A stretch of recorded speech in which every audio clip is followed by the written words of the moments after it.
Church of క్రీస్తు విరోధమి ఆత్మగల సంఘము. ఇదొక దుర్బోధ. వీరి సంఘాలకు వచ్చిన ఇతర సంఘ విశ్వాసులకు రెండోసారి బాప్తిజం ఇస్తారు వీళ్ళు. చర్చ్ ఆఫ్ క్రైస్తు వారు నమ్మే గొప్పగా చెప్పుకునే ఒక నినాదం ఏంటంటే, బైబిల్ మాట్లాడిన చోట మేము మాట్లాడతాము, బైబిల్ మౌనంగా ఉన్న చోట మేము మౌనంగా ఉంటామని వీరంటారు. చాలా విచిత్రమైన విషయం ఏమిటంటే, వీళ్ళు మాట్లాడేదంతా బైబిల్ మౌనంగా ఉన్న విషయాల మీదే. వీళ్ళు ఖండించేవన్నీ బైబిల్ అనుమతించిన విషయాలనే.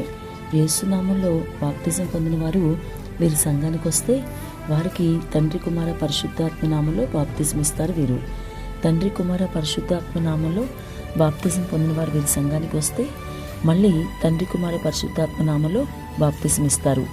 చర్చ్ ఆఫ్ క్రైస్ట్ అనే ఈ డినామినేషన్లో బాప్తిజం తీసుకుంటేనే చెల్లుతుందని వీరు అంటారు. నామము విశ్వాసము విషయం కాదు, చర్చి పేరే ముఖ్యమని వీరు మాట్లాడతారు. త్రిత్వనామ బాప్తిజం తీసుకోవాలా, యేసునామ బాప్తిజం తీసుకోవాలా అని అడిగితే ఇంకో హాస్యాస్పద జవాబిస్తారు వీరు. ఇచ్చేవారు తండ్రి కుమార పరిశుద్ధాత్మ నామంలో ఇవ్వాలట, తీసుకునేవారు యేసునామంలో తీసుకోవాలట.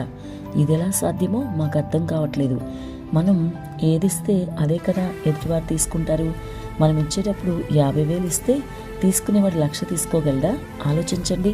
కానీ వీరు మాత్రం అలా బోధిస్తూ అందరినీ గలిబిలి చేస్తున్నారు. సంగమా జాగ్రత్త, ఇది ఖచ్చితంగా దుర్బోధ. ఈ దుర్బోధలో పడి నీవు మోసపోకు.